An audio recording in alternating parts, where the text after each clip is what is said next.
खुलुमबाय जुथाइ कार्दं कुमरुक सुदुं আজি লোকমন্থন এই প্ৰাংগণত অখিল ভাৰতীয় বনবাসী কল্যাণ আশ্ৰমৰ উদ্যোগত আমি এই প্ৰদৰ্শনীমূলক আপোনাৰ পিছফালে ৰখা প্ৰদৰ্শনী আমি ডিসপ্লে কৰা হৈছে। এইটো উদ্দেশ্যটো এনেকুৱা ভাৰতবৰ্ষৰ স্বাধীনতা সংগ্ৰামৰ সময়ত জনজাতিসকলৰ কিমান অৱদান আছিলে আপোনালোকে জানে। প্ৰথম যেতিয়া 1600 খ্ৰীষ্টাব্দত যেতিয়া ইষ্ট ইণ্ডিয়ান কোম্পানী ভাৰতলৈকে আহিছিলে তেতিয়া সময়ৰ পৰা সিহঁতে ইংৰাজসকল লুণ্ঠন কৰিব আৰম্ভ কৰিছিল। তেতিয়া প্ৰথম প্ৰতিবাদ কৰিছিল জনজাতি সমাজে। আমাৰ জনজাতি সমাজে যে ঝাৰখণ্ড ছত্তীশগড় মধ্যপ্ৰদেশ গোটেই উত্তৰ পূব অঞ্চলত আমাৰ জনজাতিসকলৰ বহুত ত্যাগ বিনিময়ত ভাৰতীয় আমাৰ ভাৰতবৰ্ষৰ স্বাধীনতা পাইছিলে।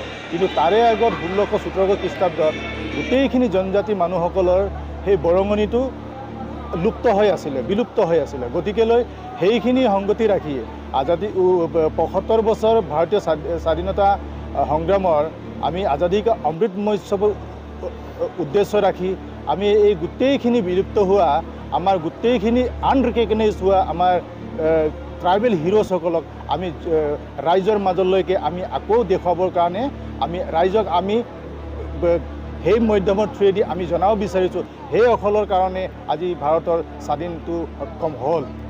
আমি অকল এতিয়া পণ্ডিত জৱাহৰলাল নেহেৰু মহাত্মা গান্ধী পাটেলৰ বিষয়ে জানো, কিন্তু আচল হিৰো এইসকলৰ ত্যাগৰ বিনিময়তে ভাৰতৰ স্বাধীনতা সংগ্ৰাম হৈছিলে।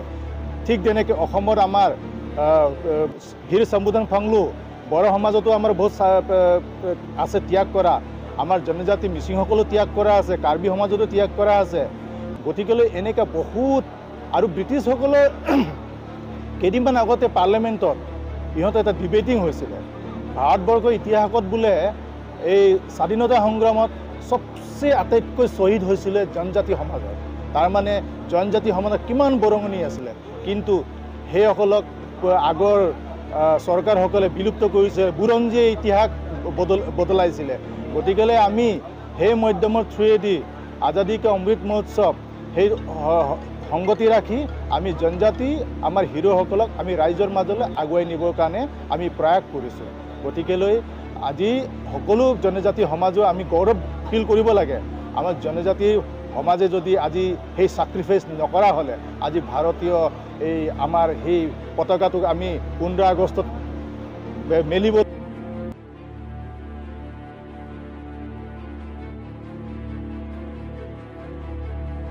আমি 15 আগষ্টত মেলিবলৈ 15 আগষ্টত আমি দেখুৱাবলৈ সক্ষম হ'ব নহৈছিল। গতিকেলৈ আমি সদায় এই বীৰ পুৰুষসকলক আমি স্মৰণ কৰি সদায় আমি এখেতসকলক গৌৰৱ ফিল কৰিব লাগে বুলি মই আজি আপোনালোকৰ আগত অৱগত কৰিলোঁ।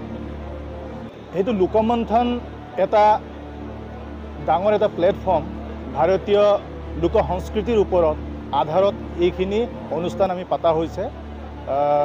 এইটো 3 নম্বৰ অসমত আমি সঁচাই গৌৰৱ ফিল কৰিছোঁ।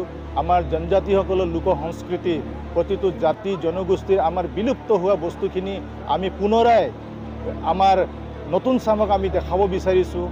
এই নতুন উদ্যমত আজিকালি আপোনালোকে দেখিছে পাশ্চাত্যৰ ড্ৰেছ পিন্ধি আমি নিজৰ ড্ৰেছ পাহৰিব আৰম্ভ কৰিলোঁ, আমাৰ নিজৰ ভাষাত আমি ক'বলৈ পাহৰিছোঁ। গতিকেলৈ এই লোকমন্থন থ্ৰুৱেদি আমি বিভিন্ন ভাৰতবৰ্ষত আমাৰ লোক সংস্কৃতিবোৰ প্ৰিজাৰ্ভ কৰি ৰাখিবৰ কাৰণে আৰু আমাৰ নতুন চামে জানিবৰ কাৰণে সেইখিনি আমাৰ আজি গুৱাহাটী মহানগৰীত আমি সেইখিনি লোকমন্থন কমিটি আমি আয়োজন কৰা হৈছে।